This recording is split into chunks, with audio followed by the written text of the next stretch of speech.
साथियों नमस्कार। चैनल पर आपका फिर एक बार स्वागत है। साथियों, बॉलीवुड में बहुत पहले एक फिल्म बनी थी मदर इंडिया। उस फिल्म में नरगिस पर और उस फिल्म में जो दो उनके बेटे थे उन पर एक गाना पिक्चराइजेशन हुआ था। दुनिया में हम आए हैं तो जीना ही पड़ेगा, जीवन है अगर जहर तो पीना ही पड़ेगा।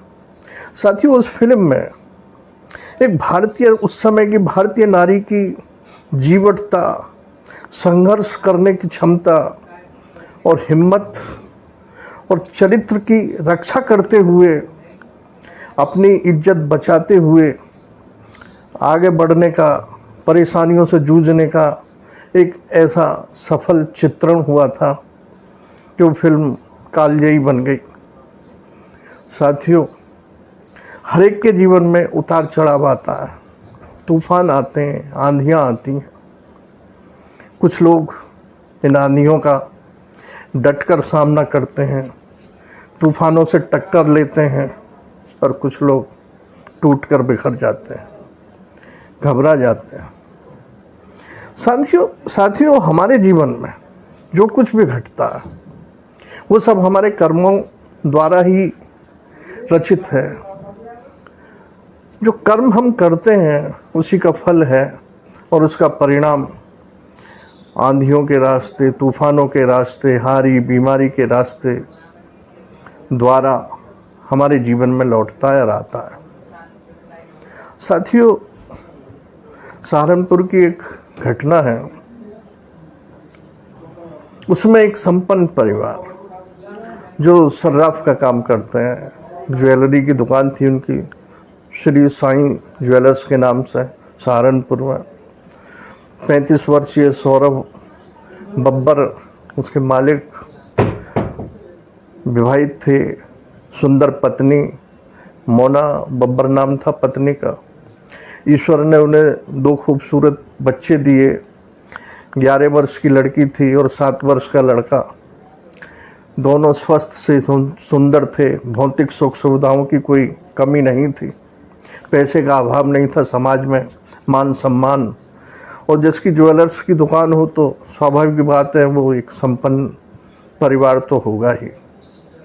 साथियों, फिर भी कहते हैं ना, मानव मन, जो कुछ हमारे पास है उसमें हम संतुष्ट नहीं रहते, कुछ और आगे बढ़ के पाना चाहते हैं। और उस पाने के चक्कर में हम अपना वर्तमान सुख चैन तो खोते ही हैं, भविष्य भी अंधकार में बना लेते हैं।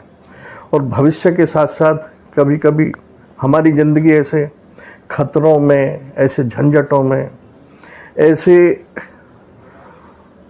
दरिया के किनारे पहुंच जाती है कि समझ नहीं आता कि हम जिएं तो जिएं कैसे। साथियों, सौरभ बब्बर ने अपनी खुशहाली से संतुष्ट न रहते हुए कुछ और पैसा कमाना चाहा और अपने यहाँ कमेटी डालनी शुरू कर दी।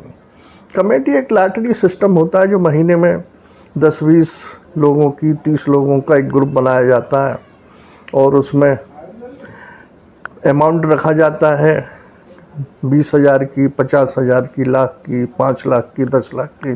फिर वो पैसा ग्रुप में जितने मेंबर होते हैं सब पे डिवाइड होता है और उसी हिसाब से बोली लगाई जाती है। और जो बोली लगाता है, जहाँ तक बोली पहुँचती है वो पैसा कट के जिसके नाम बोली छूटती है वो पैसा उसको मिल जाता है। तो सौरभ बब्बर ने अपने यहाँ कमेटी डालने की योजना क्रियान्वित की। पहले 1 कमेटी चली, फिर 2 चली, फिर 5 चली, फिर 10 चली। उसके यहाँ ऐसा हुआ कि वो रोज़ाना तीसरे दिन कोई ना कोई कमेटी खुलती थी और खुलती थी तो धीरे धीरे पैसा कुछ बाज़ार में फंसा। कुछ कमेटी लेने वालों ने जो कमेटी उठा ली, उन्होंने बीच में बाद में वो किस्त देते हैं, वो किस्त ना दी। कुछ खर्चे हाई फाई इस तरह होते चले जाते हैं। जब जो आदमी कमेटी डालता है वो दिल खोल के खर्च करता है, क्योंकि पैसा उसकी जेब का नहीं है, पैसा मेंबरों का है। वो सोचता है कि मेंबर पूरी किस्त देंगे और इसमें से जो कमीशन बचता है वो अच्छा खासा होता है। और इस कमेटी में कुछ फर्जी नाम वो अपने भी रखता है। वो लास्ट में जाके उसको उसका फ़ायदा होता है अगर कमेटी सुचारू रूप से चलती रहे तब। साथियों, धीरे धीरे उसका ये काम भी चल निकला, लोगों को विश्वास बढ़ा और धीरे धीरे कमेटी में घाटा जो शुरू हुआ, कुछ लोगों ने किस्त नहीं दी, कुछ कमेटी उठा के चले गए, कुछ शहर छोड़ गए, कुछ खर्चे इतने उसके हाई फाई हुए कि जिन लोगों का पैसा हो गया वो करीब 10 करोड़ रुपए तक पहुंच गया। अब जब मेंबरों का कुछ बाजार का पैसा लेके उसने अपना ये काम शुरू किया, लेकिन जब 10 करोड़ रुपया और देनदारों का हो गया उसके ऊपर, उन्होंने तगादा शुरू कर दिया और दबाव बनाना शुरू कर दिया कि हमारा पैसा दो। सौरभ बब्बर 35 साल की उम्र, बहुत बड़े सपने देखे थे उसने कमेटी चलाने के माध्यम से कि मैं इतने करोड़पति अरबपति पहुंच जाऊंगा, लेकिन वो देनदारों का, कर्जदारों का जो पैसा उसके पे था, उस दबाव को सहन नहीं कर पा रहा था। उसकी समझ में नहीं आ रहा था कि मैं इनको पैसा कहाँ से दूं। उसके पास प्रॉपर्टी थी, मकान थी, दुकान थी, उनको बेचकर भी वो उनका पैसा चुकता नहीं कर पा रहा था। ऐसी स्थिति उसकी आ गई, परेशान।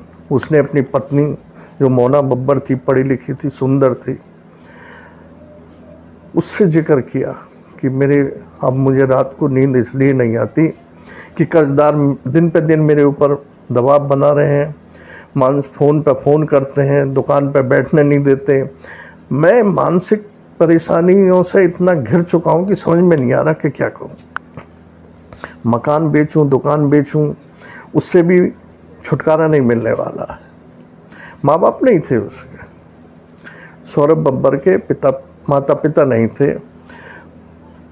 उन पति पत्नी ने इस परेशानी से छुटकारा पाने के लिए एक योजना अपने दोनों ने आपस में बनाई। उन्होंने अपने दोनों बच्चों को सौरभ बब्बर ने अपनी ससुराल में छोड़ा, यानी बच्चों के नाना नानी के यहाँ छोड़ा, और दोनों पति पत्नी सौरभ बब्बर और मोना बब्बर मोटरसाइकिल के द्वारा सहारनपुर से हरिद्वार पहुँचे। हर की पैड़ी पर पहुँचे। हरिद्वार में हर की पैड़ी पर हाथी कुंज है। हाथी कुंड पर उन्होंने अपने परिचितों को कुछ व्हाट्सएप किया, फ़ोन किया, सुसाइड नोट भी लिखा। मतलब आप देखिए कि आदमी मरने से पहले उसकी मानसिकता को कितना उसने मजबूत कर लिया कि मुझे तो जान देनी ही है, मरना ही है। दोनों पति पत्नी ने सुसाइड नोट लिखा और लिखने के बाद दोनों ने शाम को गंगा में छलांग लगा दी। कुछ लोगों ने देखा और शोर भी मचाया, कुछ गोताखोर कूदे भी, लेकिन उनको पकड़ नहीं पाए।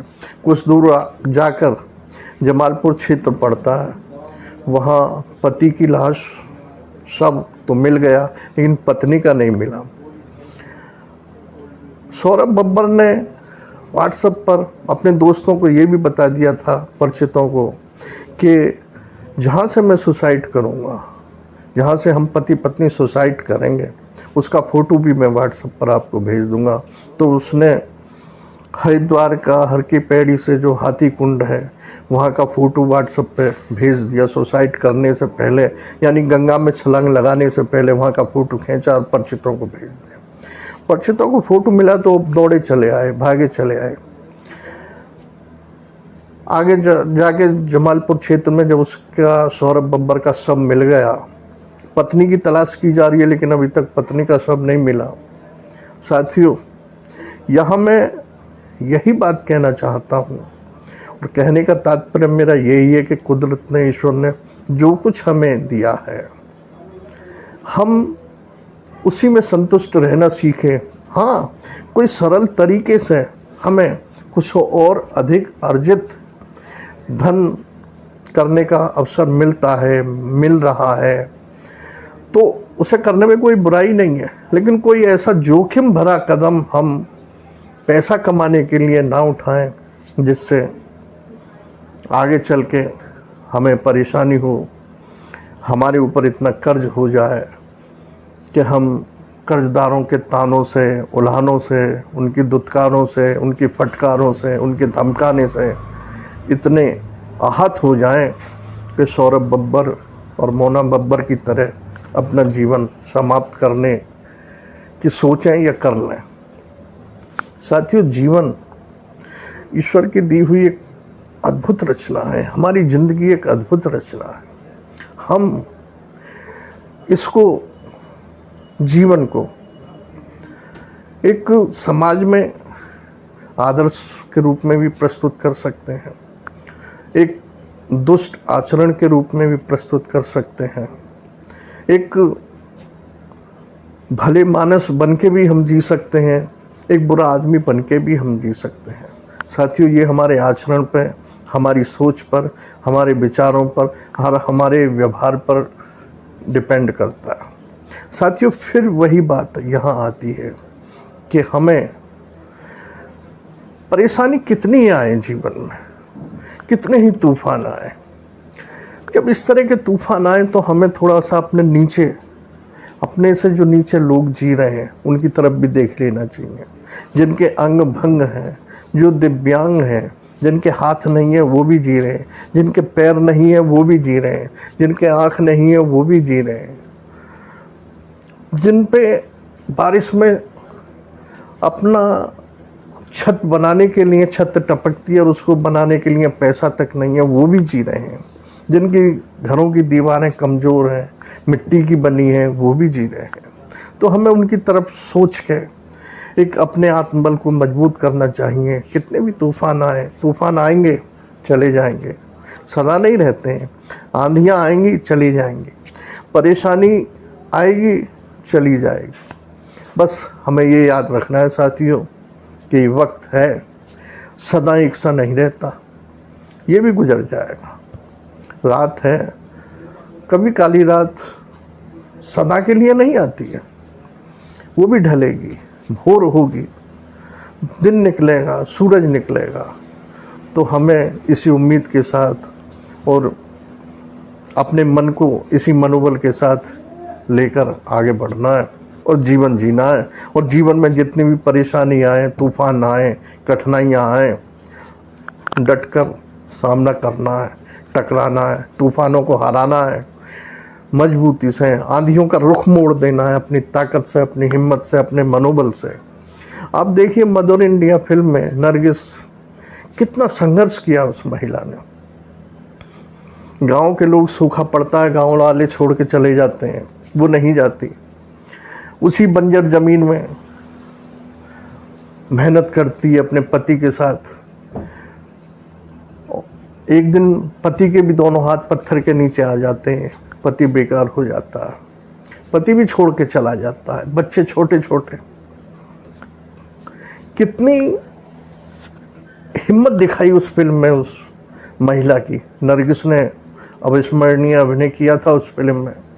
साथियों, मैं तो ये कहूँगा, जब एक महिला इतनी ताकत से, इतनी हिम्मत से, और ऐसा नहीं है कि वो फिल्मी कहानी थी, आज से 30, 40, 50 साल पहले गांव में इस तरह की महिलाएं रही हैं जो हिम्मत से अपने आप को, अपने परिवार को संभाल के आगे ले आईं, और अब भी हैं, शहरों में भी हैं, कस्बों में भी हैं। जब महिलाएं इस तरह का हिम्मत से सामना कर सकती हैं तो हम और आप तो एक पुरुष हैं, हम क्यों इनसे पीछे रहें।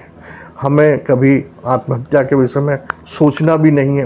मैं तो अपने नौजवान साथियों से और उन सब से यही कहूँगा जिनके जीवन में इस तरह के आंधियाँ, तूफ़ान, परेशानियों का दौर आता है, बिल्कुल ना घबराएं, चले जाएंगे, रातें ढल जाएगी, फिर दिन निकलेगा। साथियों, आपने मेरी बात सुनी, इसके लिए आप सबका आभार, धन्यवाद साथियों।